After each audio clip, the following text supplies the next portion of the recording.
다 같이 묵도하심으로 주일 2부 예배를 성부와 성령의 이름으로 하나님 앞에 거룩하게 드리겠습니다.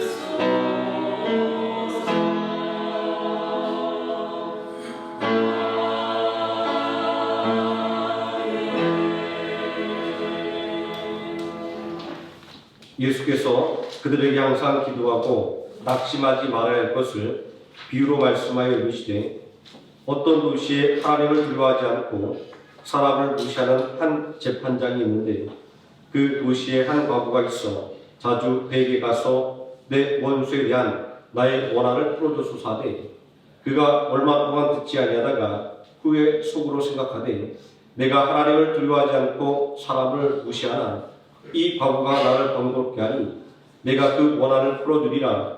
그렇지 않으면 늘 와서 나를 괴롭게 하리라 하였느니라. 주께서 또 이르시되 불의한 재판장이 말한 것을 들으라. 하물며 하나님께서 그 밤낮 부르짖는 택하신 자들의 원한을 풀어주지 아니하시겠느냐. 그들에게 오래 참으시겠느냐. 내가 너에게 이르노니 속히 그 원한을 풀어주시리라. 그러나 인자가 올 때 세상에서 믿음을 보겠느냐 하시니라. 아멘.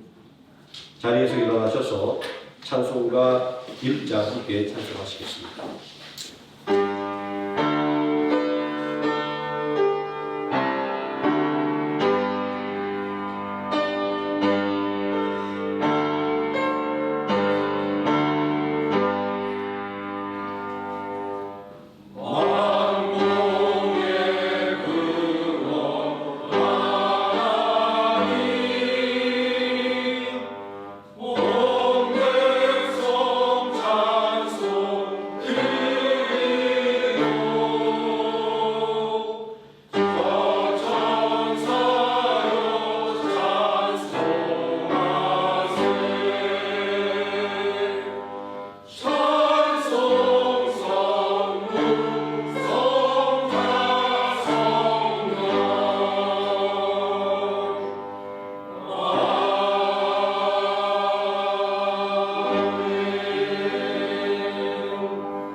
사도신경 하심으로 신앙을 드리겠습니다.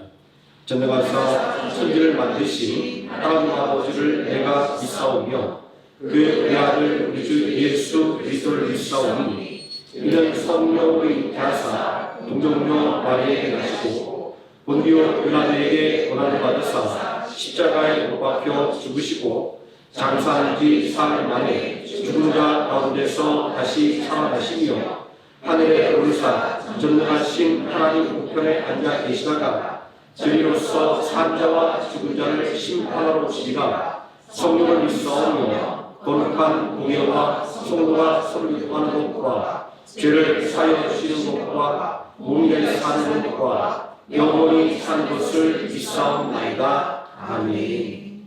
자리에 앉으셔서 찬송가 397장 찬송하시겠습니다.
시간 함께 은혜받을 하나님의 말씀 마태복음 15장에서 함께 보도록 하겠습니다.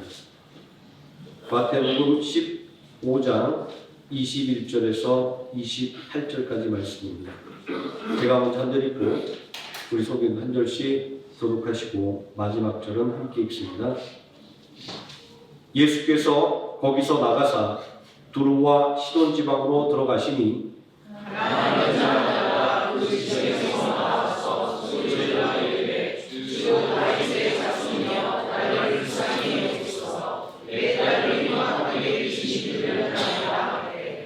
예수는 한 말씀도 대답하지 아니하시니 제자들이 와서 청하여 말하되 그 여자가 우리 뒤에서 소리를 지르오니 그를 보내소서. 예수께서 대답하여 이르시되 나는 이스라엘 중에 어려운 만나이되 다른 데로 보내지 말라. 여자가 와서 예수께 절하며 이르되 주여 저를 도우소서. 대답하여 이르시되 자네의 여자가 이르되 주여 올소이다마는 개들도 제 주인의 상에서 떨어지는 부스러기를 먹나이다니. 이에 예수께서 대답하여 이르시되 여자여 내 믿음이 크도다. 내 소원대로 되리라 하시니 그때로부터 그의 딸이 나으니라. 아멘. 이성화 안수장님 나오셔서 우리를 대표해서 기도해 주시겠습니다. 다 같이 기도하시겠습니다. 천지 만물을 창조하시고 온 우주를 품으시며 영원의 시공간을 주관하시는 영원하신 창조주 하나님 아버지, 아버지께서 주관하시는 영원의 시공간에 비하면 너무나 작은 베트남 하노이 땅에 주님의 은혜를 소망하는 그보다도 더 작은 자들이 모여 예배를 드립니다. 작은 자들을 천하보다 귀하게 여기시는 하나님의 자비하심에 의지하여 이 시간에 예배로 찬양과 기도를 드리오니 우리의 찬양을 기뻐 받아주시고 우리의 기도 한 줄, 기도 한마디를 세밀히 들어주시고 응답하여 주시길 간절히 기도드립니다. 주님, 세상이 어지럽고 하나님의 은혜 아니면 견디기 어려운 때입니다. 지구는 온난화를 넘어 가히 열대화라고 해도 무방할 정도로 세계 곳곳에서 유례없는 태풍과 산불과 불볕더위로 사람들이 죽고 그들의 신음소리와 울부짖음이 들리고 한국의 거리에서는 불특정 다수를 향한 묻지마 칼부림이 일어나고 또 이를 모방하여 그 끔찍한 짓을 자기도 따라하겠다고 예고하는 자들이 여러 명 나오는 어처구니없는 일이 일어나고 있습니다. 슬픈 사람을 위로하시고 약한 사람에게 힘을 불어 넣어주시는 하나님의 평강이 필요한 이러한 때에 하나님의 교회들은 날로 쇠하고 오히려 온갖 이단들이 득세하고 있습니다. 명백한 이단들은 과거의 은밀한 곳에서 세상 밖으로 나와 길에서 활개를 치며 영혼들을 미혹하고 있습니다. 미디어에서는 주술, 무당, 법사, 전생, 환생, 악귀 등 하나님이 기뻐하시지 않는 것들이 버젓이 그리고 아무렇지도 않게 예쁘게 포장되어 전파를 타고 사람들은 이를 보면서 즐거워하고 기뻐합니다. 무릇 어둠에 속한 것들은 사람들의 기뻐함과 지지를 에너지 삼아 그 세력이 커지는 법인데 영적 지형이 날로 공중권세 잡은 자 쪽으로 기울고 있는 듯합니다. 그럼에도 불구하고 가장 암울한 때에 하나님을 신앙하는 자들을 통해 또 믿는 자들에게 은혜와 구원을 행하신 하나님의 구속사를 기억하며 간절히 기도드립니다. 이러한 때에 이 땅에 다시 한번 영적 부흥을 허락하여 주시옵소서. 예수님께서 승천하신 후 마가의 다락방에서와 같이 1904년 LA 아주사 거리에서와 같이 또 1907년 평양에서와 같이 성령님의 역사하심이 불같이 온 땅을 덮어버리는 은혜를 허락하여 주시옵소서. 그러나 주님, 예수님께서 말씀하신 바리새인의 누룩과도 같은 물질적, 물리적 부흥을 경계하고 분별하기 또한 원합니다.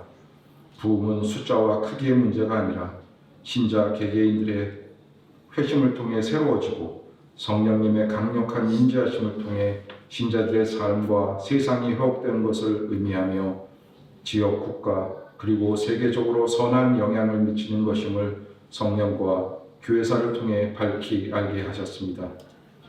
병자가 치유되고 가난한 자, 노예된 자, 그리고 어린이와 여성과 같이 낮은 자들의 지위가 회복되며 사단의 나라가 쇠퇴했던 과거의 대부흥, 대각성 운동의 때와 같이 다시 한번 성령 하나님 이 땅 흔들며 임하셔서 세상을 치유하여 주시옵소서.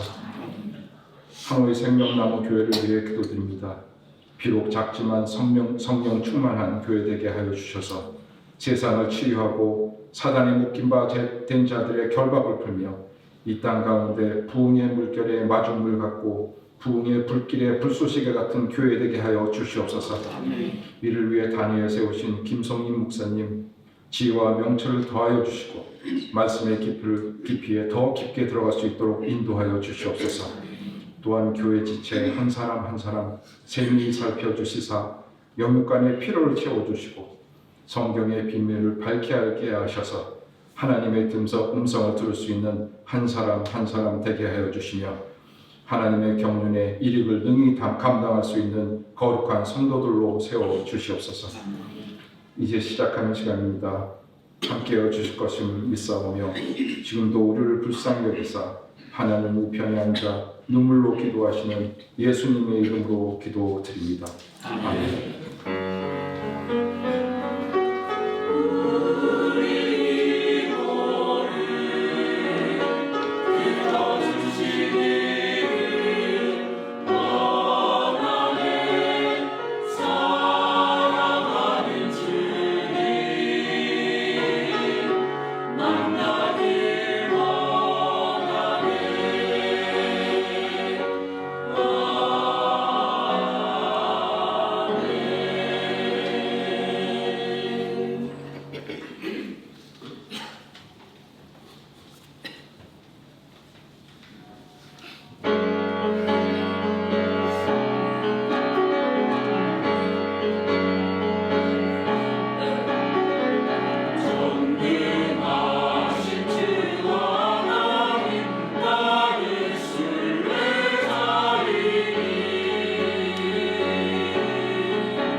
늘 찬양으로 예배의 문을 열어주신 우리 찬양팀, 그리고 또 영감 있는 찬양으로 우리의 마음을 활짝 열어주는 성가대 봉사원실에 늘 감사 말씀드립니다.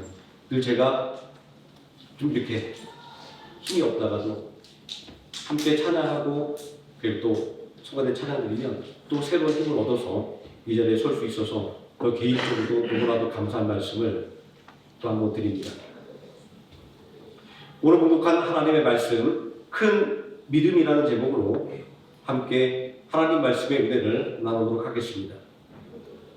불가능하다고 생각되는 일이 성취되는 것, 우리는 그것을 기적이라고 부릅니다.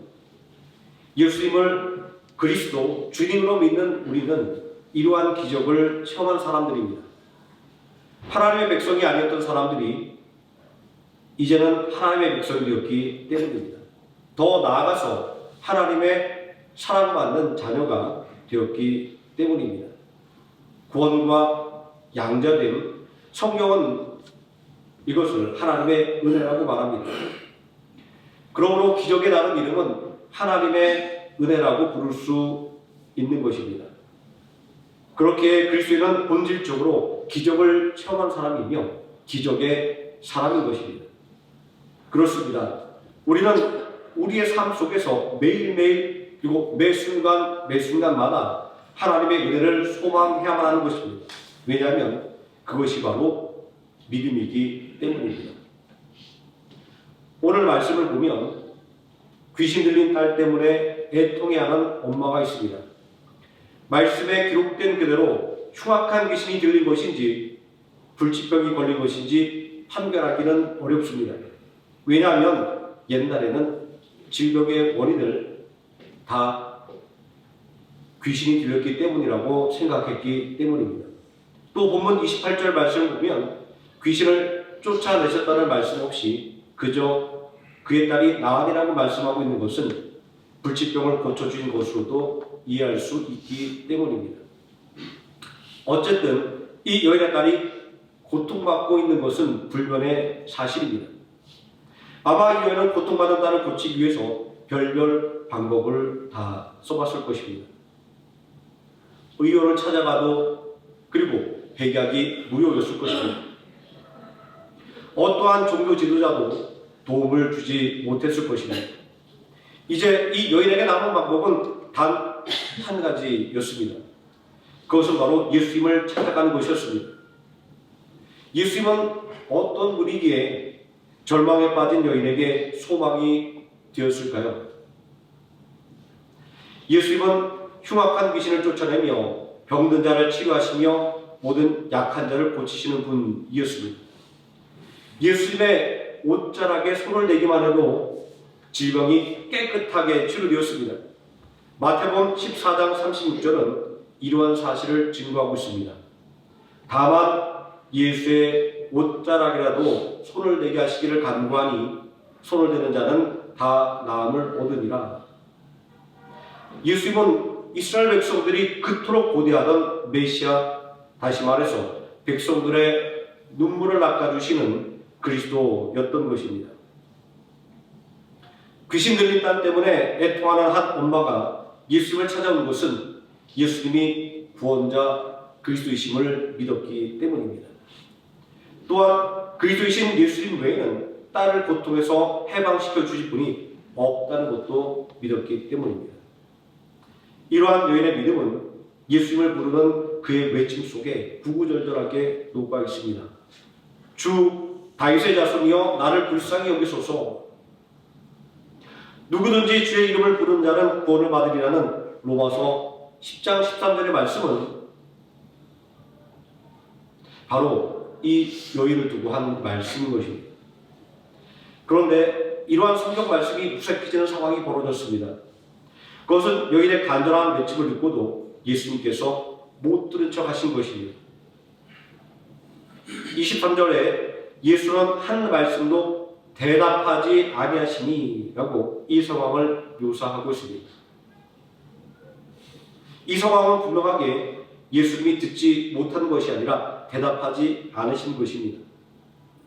분명하게 한 말씀도 대답하지 아니하시니 라고 여인의 간청을 외면하는 예수님의 모습을 그리고 있기 때문입니다. 또 다른 면에서 수많은 무리들이 모여들어서 중구난방으로 떠들어대기에 듣지 못했을 수도 있다고 생각할 수도 있지만 그렇지도 않았습니다.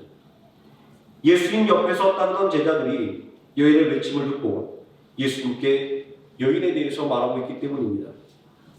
제자들이 와서 청하여 말하되 그 여자가 우리 뒤에서 소리를 지르오니 그를 보내소서. 정말 당황스러운 장면이 아닐 수 없습니다.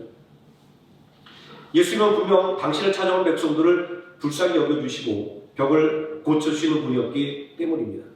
마태복음 14장 14절에 분명하게 예수께서 나오사 큰 무리를 보시고 불쌍히 여기사 그 중에 있는 병자를 고쳐주시니라고 간절하게 예수님을 찾는 자를 불쌍히 여기시고 병든 자를 고쳐주시는 예수님의 모습이 기록되어 있습니다.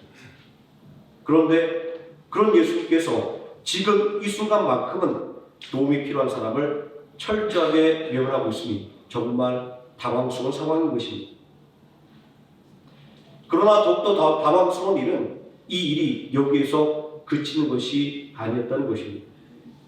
제자들이 와서 청하여 말하되 그 여자가 우리 위에서 소리를 지르오니 그를 보내소서라고 말하고 있다는 것입니다.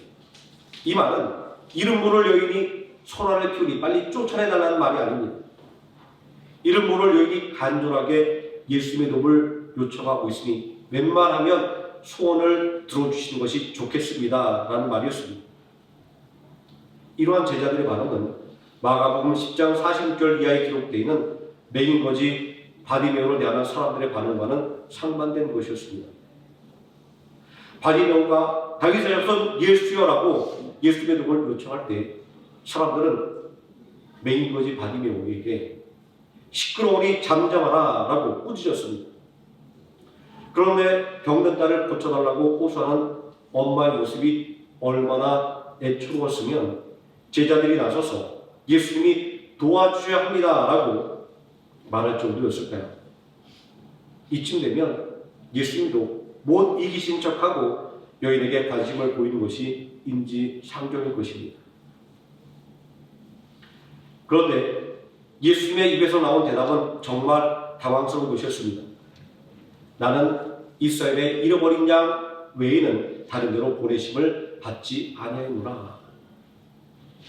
이 대답은 귀신 들린 딸 때문에 애통해하는 엄마가 불쌍하긴 하지만 이방인인 가난한 사람이기 때문에 도움을 줄 수 없다는 거절이었기 때문입니다. 그런데 생각해보면 이러한 예수님의 대답은 모순이었습니다. 이스라엘의 잃어버린 양 외에는 다른 데로 보내심을 받지 않았다고 말씀하시면서 이방 땅인 두루와 시돈을 찾아온 것이기 때문입니다. 정말 앞뒤가 안 맞는 말씀입니다. 게다가 두루와 시돈은 이스라엘의 영원한적인 바알과 아세라 우상의 본거지였습니다. 그런데 우상의 본거지인 두루와 시돈 땅에 이스라엘의 잃어버린 양 외에는 다른 데로 보내심을 받지 않았다고 말씀하시는 예수님께서 왜 찾아오신 것일까요? 마태복음 4장 15절에서 16절의 말씀은 이렇게 그 이유를 밝혀주고 있습니다.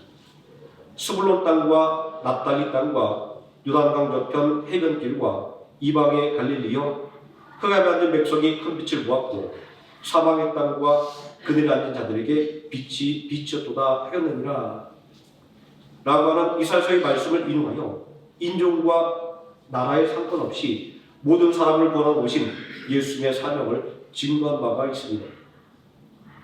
이러한 메시아의 사명을 생각할 때 예수님은 이곳 이방 땅에도 생명의 복을 전하기 위해서 찾아오셨던 것입니다.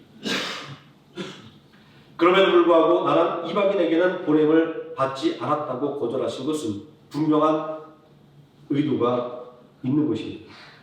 우리는 지난주 말씀 말미에서 나누었던 나는 믿네라는 찬양의 한 대목을 떠올리게 됩니다.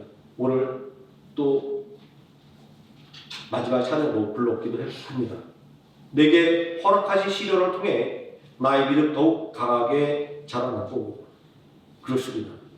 예수님의 거절은 가나안 여인의 믿음을 시험하기 위한 방법이었던 것입니다. 그리고 더욱 큰 은혜를 주기 위한 절차였던 것입니다. 어쨌거나 이런 말도 안 되는 예수님의 거절 속에서도 여인은 포기하지 않았습니다. 끈질기게 주여 저를 도우소서라고 간청했습니다. 이쯤 되면 예수님이 도움을 주어야만 할 것 같지 않습니까? 그런데 예수님은 여기서 한술 더 떠서 가나안 여인의 복장 터지는 말씀을 하고 있습니다. 자네의 떡을 취하여 개들에게 던짐이 마땅하지 아니하니라. 당시 유대인들은 이방인들을 개에 비유하곤 했습니다. 구원에 참여하지 못하는 그들의 처지를 가족의 식탁에 함께 앉지 못하는 개에게 비유한 것입니다. 또 대부분의 문화권에서 개에 비유하는 것은 욕입니다. 물론 강아지라고 부르는 것은 일종의 귀염의 표현이기도 합니다. 하지만 이것도 그렇다라는 것을 안 이후에 그렇지 않을 때는 이것도 욕으로 들리게 됩니다. 제 딸이 유치원 다닐 때였습니다. 할머니가 너무 이쁘다고 아이고 우리 똥강아지 그랬더니 제 딸이 막 화를 내는 겁니다. 왜 자기를 똥강아지로 부르냐고 말입니다. 그러니까 할머니가 이렇게 설명을 해준 것이었어요. 똥강아지라고 하는 것은 귀엽기 때문에 귀엽다라고 하는 표현이 똥강아지다. 그랬더니 딸이 저에게 그 얘기를 듣고 와서 물어봅니다. 아빠, 강아지가 더 귀여워? 아니면 똥강아지가 더 귀여워? 저는 똥강아지가 더 귀엽지라고 말을 해줬던 기억이 납니다.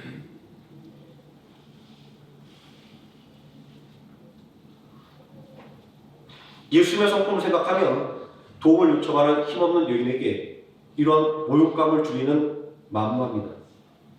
하지만 100번 양보해도 예수님의 대답은 너는 이방인이니 도움을 받을 자격이 없다라는 거절이었던 것입니다. 이쯤 되면 여인은 어떻게 해야 할까요? 만약 우리에게 이런 일이 생겼다면 우리는 또 어떻게 대처해야 했을까요? 이러한 여인의 상황이 낯설지 않은 것은 이러한 거절은 우리가 자주 경험하는 상황이기 때문입니다. 우리의 긴급한 기도의 제목이 응답받는 과정이 이와 같습니다. 정말 오랜 시간을 두고 애간장을 태우는 기도의 제목들이 있습니다. 다들 경험해 보셨고 그리고 지금도 붙잡고 있는 그런 기도의 제목이 있을 것입니다. 이런 기도의 제목 앞에서는 하나님 마음대로 하세요라는 말이 막 입술을 비집고 나오려고 하지 않습니까?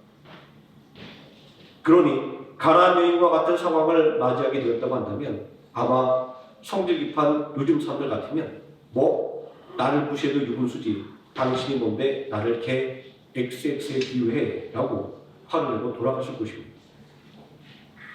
그런데 가나안 여인은 이 상황 속에서도 포기하지 않았습니다. 왜냐하면 예수님의 도움을 받는 것 외에는 아무런 해결책이 없다는 것을 잘 알고 있었기 때문입니다. 그렇게 예수님의 완강한 거절 속에서도 여인은 포기하지 않고 도움을 요청합니다. 주여 올소이다마는 개들도 제 주인의 상에서 떨어지는 부스러기를 먹나이다 라고 도움을 호소합니다. 소위 말하는 부스러기 은혜라도 베풀어 달라는 간절한 요청이었던 것입니다. 우리 속담에 찬밥 더운밥 가릴 때가 아니다라는 말이 있습니다. 가나안 여인의 상황이 바로 이런 상황이었던 것입니다. 알량한 자존심을 지키느냐 아니면 자존심을 접고 딸을 살리느냐 하는 문제는 이미 정답이 나온 상태입니다. 자식의 생명과 행복 앞에서 엄마의 자존심은 아무짝에도 쓸모없는 것이기 때문입니다. 가나안 여인의 대답을 들은 예수님은 그때서야 내 믿음이 크도다 내 소원대로 되리라 이렇게 말씀하셨습니다. 하지만 가나안 여인을 향하여 내 믿음이 크도다 라고 하신 말씀은 정말 의외의 말씀이었습니다. 그처럼 명확하게 가나안 여인의 도움 요청을 거절하던 예수님의 입에서 나온 말씀이었기 때문입니다. 지난주 말씀을 잠시 떠올려보면 예수님의 제자들은 믿음이 작다고 책망을 받았습니다. 풍랑이는 바다에서 바람을 보고 두려움에 빠져 물속에 빠져들어간 베드로에게 예수님은 믿음이 작은 자여 왜 의심하였느냐고 책망하신 바 있습니다. 예수님의 제자들도 믿음이 작은 자라고 책망을 받았는데 이방인이라고 무시받는 가나안 여인은 도리어 큰 믿음을 가졌다라고 칭찬을 받았습니다. 생각해보니까 마태복음 8장 5절에 등장하는 이방인 백부장도 이스라엘 중 아무에게서도 이만한 믿음을 보지 못하였노라 라는 칭찬을 받았습니다. 또 누가복음 7장 30절 이하에 등장하는 죄를 지은 여인도 예수님께 죄사함과 구원을 받았습니다. 예수님의 제자들이 믿음이 작다고 책망받고 종교 지도자들이 믿음이 없다고 책망받은 것과는 대조적입니다. 무엇이 유대인들에게 개만도 못하다고 무시받던 이방인과 죄인을 예수님에게 칭찬받게 만든 것일까요? 그것은 예수님을 문제보다 크게 보는 믿음이 그들에게 있었기 때문입니다.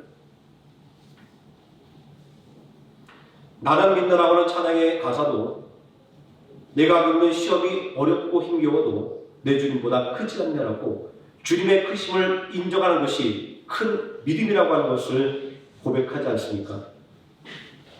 오실 메시아를 보려던 유대인들이 메시아로 오신 예수님을 하찮게 여긴 것과는 대조적인 믿음이었습니다.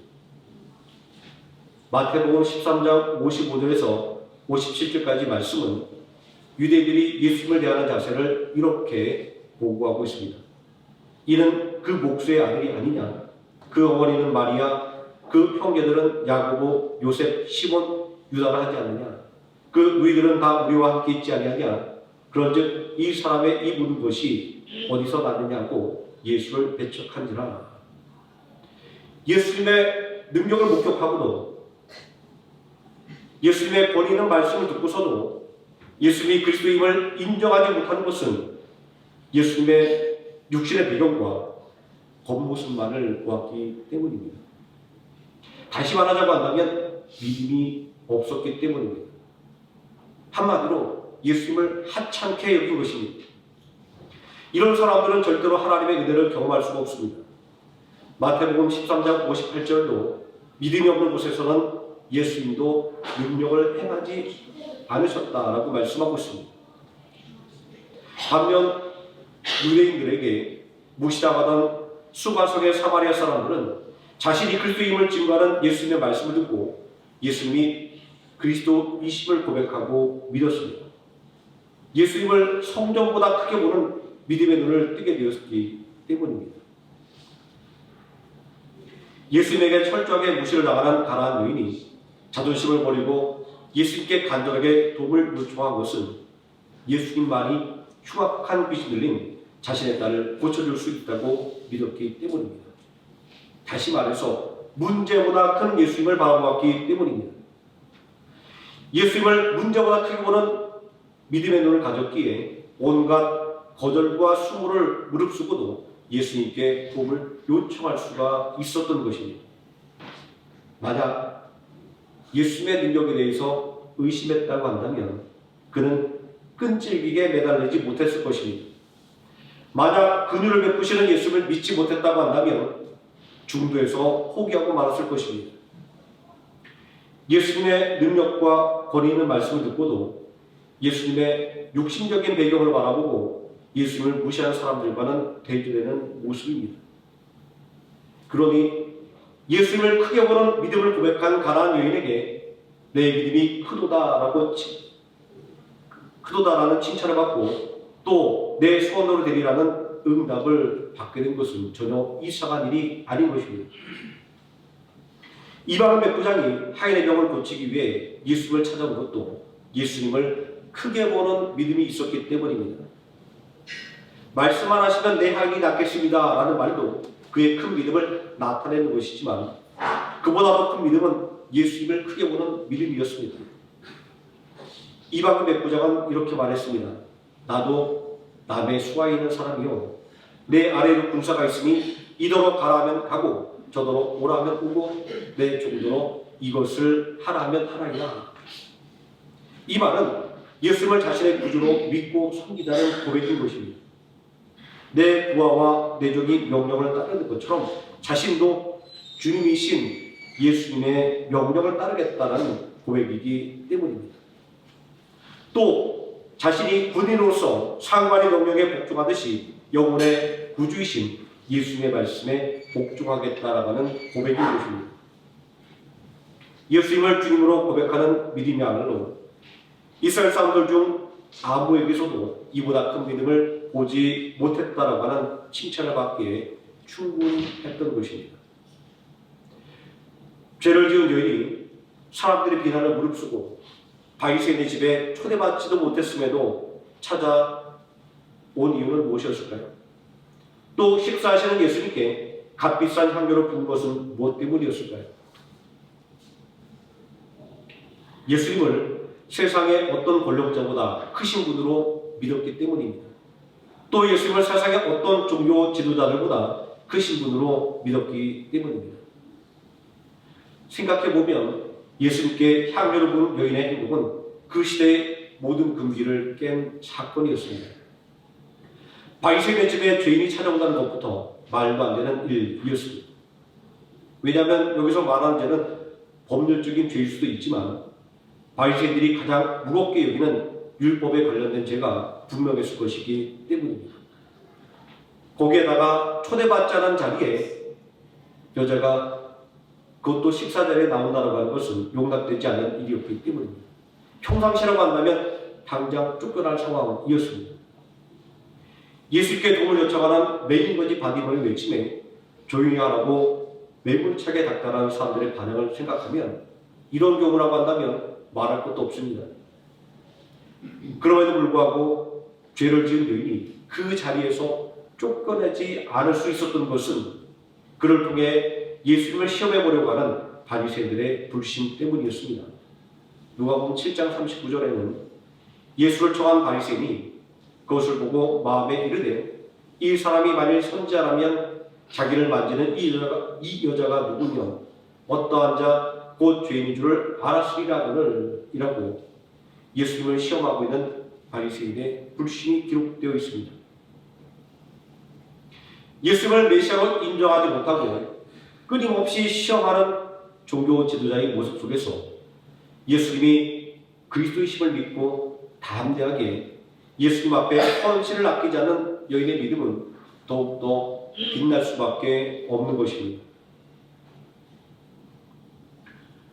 우리는 오늘 말씀 속에서 종교 지도자들과 제자들의 믿음이 칭찬받지 못한 것을 확인할 수 있습니다. 무엇보다도 칭찬받아야 할 그리고 칭찬받아 마땅할 이들이 도리어 책망을 받고 있습니다. 왜 그럴까요? 믿음은 배움에 많고 적음에 달린 것이 아니기 때문입니다. 믿음은 신분의 고하에 달린 것이 아니기 때문입니다. 우리는 이 이야기 속에서 오히려 구원에서 죄되었다고 믿는 이방인과 죄인이 믿음이 크다라고 칭찬받는 것을 볼 수 있습니다. 왜 그럴까요? 믿음은 예수님을 그리스도로 인정하는 것이기 때문입니다. 예수님께서 하나님의 독생하신 아들이라고 하는 것을 믿는 것이기 때문입니다.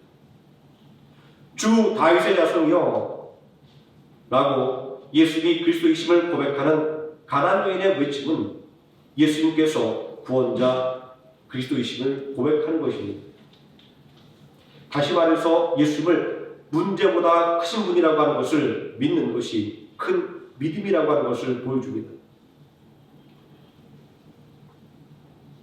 예수님께서 문제를 해결해 주시는 분이라는 확신이 이들로 하여금 예수님께서 주신 은혜를 체험하도록 만든 것입니다. 우리는 예수님을 그리스도로 인정하지 않는 곳에서는 은혜가 베풀어지지 않았다고 하는 것을 기억해야 합니다. 예수님을 크게 보는 믿음이 없이는 그 어떤 은혜도 누릴 수 없기 때문입니다. 예수님은 불의한 재판관의 비유를 통해서 믿음의 중요성을 강조하신 바 있습니다. 불의한 재판관이랄지라도 포기하지 않는 그리고 끈질기게 도움을 요청하는 가난한 과부에게 두 손을 들 수밖에 없었습니다. 내가 그 원한을 풀어주리라. 그렇지 않으면 늘 와서 나를 괴롭게 하리라. 우리는 이 비유를 통해서 믿음이라고 하는 것은 될 때까지 붙들고 늘어지는 끈기라고 하는 것을 알 수 있습니다. 오늘 말씀에 등장하는 가나안 여인의 딸이 고침을 받은 것은 어떠한 핍박과 거절에도 굴하지 않은 믿음이 있었기 때문입니다. 또 믿음은 불의로 이기는 능력이라는 것을 알 수 있습니다. 불의한 자의 마음도 바꿔놓은 것이 믿음이라고 한다면 이 믿음이 우리를 불쌍히 여기는 예수님의 마음을 움직이는 것은 말할 필요도 없는 것입니다. 예수님은 누가복음 18장 6절에서 8절에서 이렇게 말씀하고 있습니다. 불의한 재판장이 말한 것을 들으라. 하물며 하나님께서 그 밤낮 부르짖는 택하신 자들의 원한을 풀어주지 아니하시겠느냐. 내가 너희에게 이르노니 속히 그 원한을 풀어주시리라. 그러나 아울러서 경고의 말씀도 함께 해주셨습니다. 그러나 인자가 다시 올 때에 세상에서 믿음을 보겠느냐. 오늘날 교회와 성도가 직면한 위기는 절대로 핍박이 아닌 것입니다. 교회의 머리이시며 믿는 성도의 주님이신 예수님을 하찮게 여기는 사상들입니다. 구원자이신 예수님의 자리에 올라서려고 하는 이단과 사이비들입니다. 예수님이 그리스도이심을 부인하는 자들의 공격입니다. 그러므로 오늘날 교회와 성도들에게 필요한 것은 주 다윗의 자손이여라고 예수님을 구원자 그리스도로 인정한 가나안 여인의 큰 믿음입니다. 주께서 명령하시면 순종하겠다고 고백하는 백부장의 믿음인 것입니다. 한마디로 내가 직면한 문제보다 예수님을 크게 보는 믿음입니다. 예수님을 크게 보는 믿음을 가지고 주님과 함께 싸워 승리하는 삶을 살아가시는 하루의 생명함께 성도님 되시기를 예수님의 이름으로 축원드립니다. 기도하시겠습니다. 전능하신 아버지 하나님, 사랑하는 딸을 위하여 애통하는 엄마의 마음을 보았습니다. 어떤 거절과 핍박이 있다 할지라도 온전히 치료자 되시는 예수님을 바라보고 끈질기게 매달리는 그의 믿음을 통하여 예수님에게 칭찬받고 그리고 그가 바라는 대로 그의 딸이 깨끗하게 나음을 입은 은혜를 청한 것을 말씀을 통하여 또한 배우게 됩니다. 오늘 우리에게도 가나안 여인처럼 우리 마음을 애통하게 만드는 문제들이 있습니다. 그 기도의 제목들 들고 하나님 앞에 애써 부르짖었지만 아직도 이루어지지 않아 하나님 앞에 애통해하며 매달리는 기도의 제목들이 있습니다. 때로는 원망과 불평을 만들어내는 기도의 제목들이 우리 가운데 있음을 고백할 수밖에 없습니다. 그러나 내가 가지고 있는 모든 문제보다 크신 예수 그리스도의 능력을 온전하게 믿는 믿음을 가질 때 오늘 우리는 더 이상 낙심하지 아니하고 절망하지 않을 줄 믿습니다. 가나안 여인이 무엇보다도 크신 주님을 온전히 믿었을 때 그가 구원의 은혜를 입었던 것처럼 오늘 우리도 동일한 은혜를 온전히 받아 누리기를 원합니다. 아버지 하나님, 우리들의 믿음의 눈을 뜨게 하여 주시고 우리들의 영의 귀가 열려 온전히 전능하신 하나님의 말씀을 듣고 아멘으로 응답함으로 말미암아 나보다 더 크신 하나님을 바라보며 내가 직면한 모든 문제보다 더 크신 주님을 바라보는 믿음으로 온전히 승리하는 우리 모든 생명함께 소명되게 될 수 있도록 하나님께서 축복하여 주시옵소서. 예수님의 이름으로 기도드립니다. 아멘. 찬송가 96장 찬송하시겠습니다.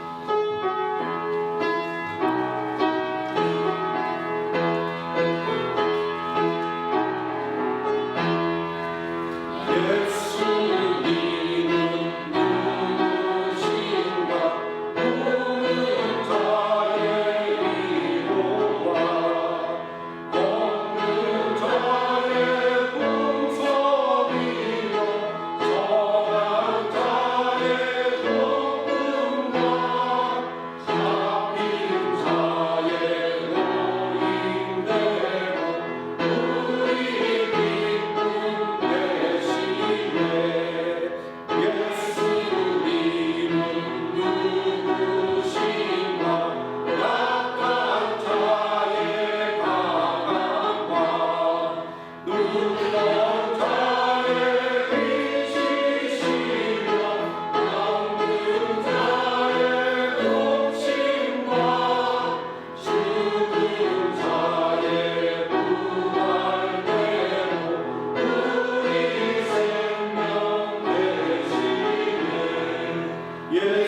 찬송가 51장 1절 3절 찬송하시면서 준비한 예물을 하나님께 드리겠습니다.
봉헌 기도 드리겠습니다. 사랑과 은혜가 풍성하신 아버지 하나님,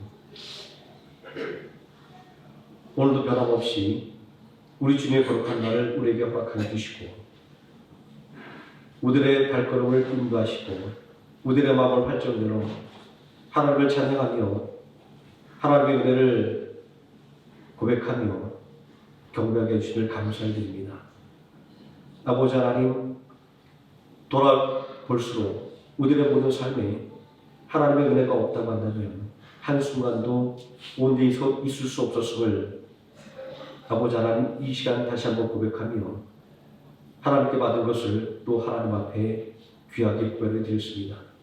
11조의 예물과 각종 감사의 예물과 주의 예물로 하나님 앞에 드릴 때 아버지 하나님 세상의 재물이 아니라 온전히 하나님의 은혜를 고백하는 믿음의 예물 위에 놀라우신 하나님의 축복이 30배, 60배, 100배 넘치게 하여 주시옵소서. 믿음의 가정들 강한 오른손으로 붙잡아 주셔서 악한 원수막이 조금도 틈타지 못하게 해주시고 하나님 주신 평강과 기쁨만이 넘치는 귀한 하나님의 가정들 되게 하여 주시고 우리 모든 성도들 직장에서 귀하게 쓰임받으며 더욱더 높임받게 하여 주시고 하나님의 살아계심을 직장의 모든 사람들에게 증거하는 굳센 믿음의 용사로 세워주시옵소서. 아버지 하나님, 우리 성도들 경배하는 기업과 사업장마다 하나님께서 친히 경영자 되어주시기를 원합니다. 아버지 하나님, 어떠한 장애물이 있다 할지라도 그리고 어떠한 아버지 하나님 어려움이 닥쳐온다 할지라도 하나님을 의지하여 담대히 이겨내게 해주시고 하나님께 주신 지혜와 능력으로 말미암아 날로 성장하는 은혜의 역사가 넘치게 하여 주시옵소서. 아버지 하나님, 더욱더 바라고 원하옵기는 하나님께 드려지는 이 믿음의 예물들이 아버지 하나님 주님의 몸된 배를 더욱더 든든히 세워가며 주 예수의 십자가의 복음을 죽어가는 많은 영혼들에게 널리 전파하는 믿음의 마중물이 되게 하여 주시옵소서. 예수님의 이름으로 기도드립니다. 아멘. 그 소식 말씀드리겠습니다. 9월 4일 우리 김동기 원로 목사님 수술을 위해서 기도해 주시면 계속해서 기도해 주시기 바랍니다. 남존도의 요청사항입니다. 교인 등록 명부 업데이트를 위해서 연락처, 주소 등이 변경된 성도님께서는 교인 등록 명부를 제작성해 주셔서 김희수 안목집사님에게 전달해 주시면 됩니다. 하노이 생활함께 찬양팀 팀원을 모집합니다. 찬양 및 악기로 섬기실 분들은 주저하지 마시고 봉사의 자리에 서주시면 고맙겠습니다. 중고등부 교사를 모집합니다. 고3 수험생의 대학 입시를 위해서 기도를 부탁드립니다. 김다니엘, 문민영, 황민서 우리 친구들 이름 기억하시고 매일같이 기도해 주시면 고맙겠습니다. 오정회의 공지입니다. 12시 30분 무경실에서 운영위원회가 열립니다. 운영위원회께서는 모두 다 참석을 부탁드립니다. 다 함께 자리에서 일어나셔서 찬송가 635장 찬송하시겠습니다.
지금은 우리를 구원하신 예수 그리스도의 은혜와 우리를 위하여 독생하신 아들 예수 그리스도를 십자가에 내어주신 성부 하나님의 사랑과 오늘도 우리와 함께 동행하시는 성령 하나님의 임마누엘이 오늘 한 마음으로 예배드린 모든 성도들 머리 위에와 하루의 생명함께 머리 위에 지금부터 영원토록 함께 계실지어다. 아멘.